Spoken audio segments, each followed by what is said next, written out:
Right, this is continuing the appointment of Andrea, and I've come back, I've started completing the profile, and two errors came up which I will discuss with you, but I've come back here just to show you we just copied some text related documents, but the sort of text that we're expecting here, this is asking here an ability to take responsibility and achieve results.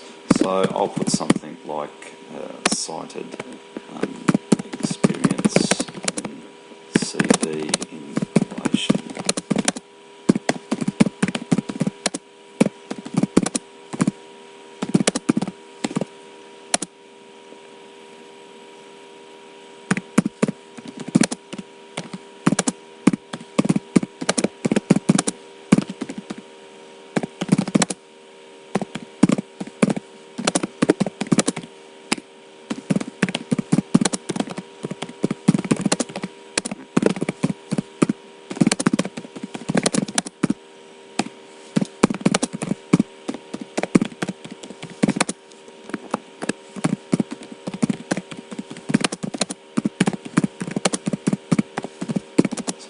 something like that satisfies you and later the assurance manager that this particular competency requirement in relation to one or more of the positions that have been applied for has been considered and accepted.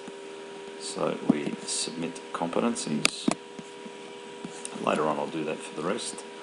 We've already selected the programs so that we can select save again.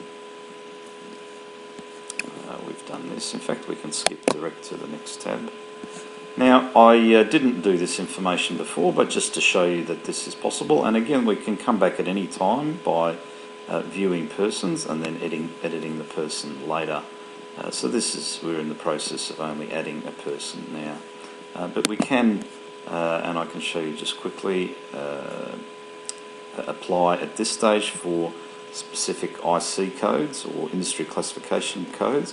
Equal Assurance uses the International Standard Industry Classification Code, and we map that to coding systems like the ISIC codes. We also have capability to convert NACE and EA codes if those codes are necessary. So for example, 0551 phishing is a medium risk code for ISO 9001, and if I wanted to apply for that, I would simply tick that, put experience gained, etc., etc., and preferably make a reference to a document. I would then do that for each of the classification codes that I wanted, and also in each of the programs. I can also select specific information about the OHS codes or OHS Hazard Codes. Many of these codes are granted by default depending on the positions and applied for and gained.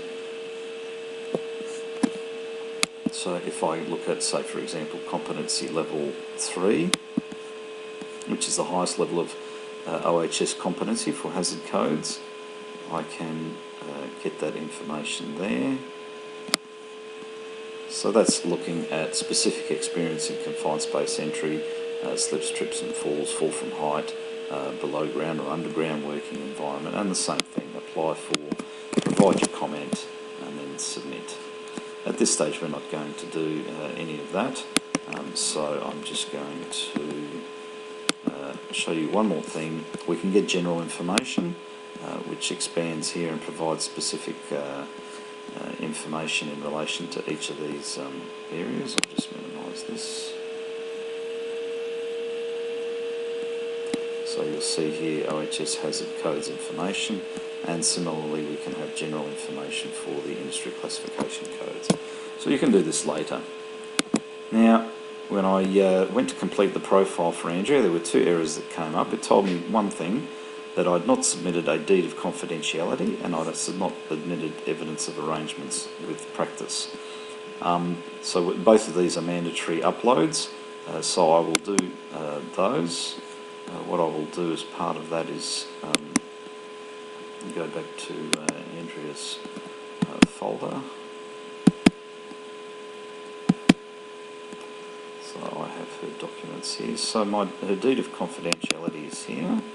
So I will tick that and upload documents. And evidence of arrangements with practice.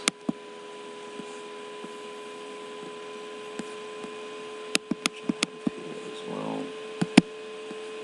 And that's an email from her manager providing evidence that she has an arrangement with the practice.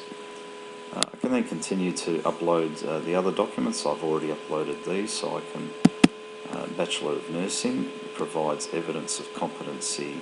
It's an educational document, evidence of competency of profession.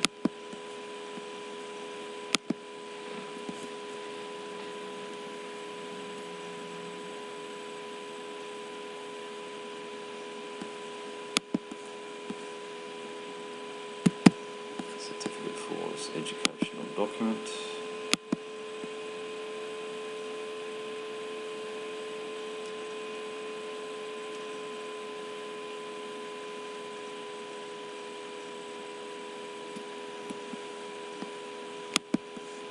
And then upload the documents as referees, which were these. Tick the referee box.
Process of completion now, and of course your lead auditor competency, which provides evidence of auditor competency.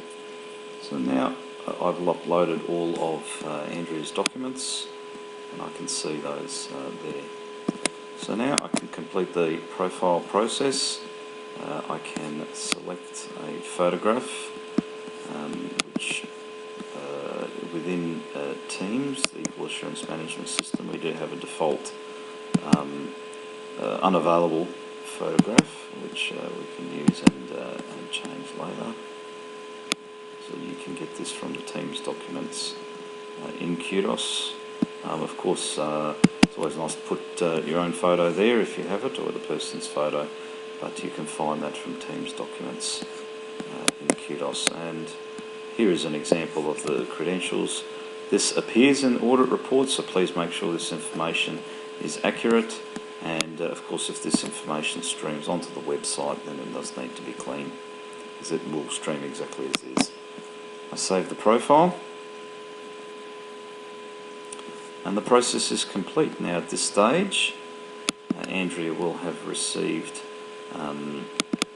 information about her login, and that will have gone to Andrea, and then she can complete the process.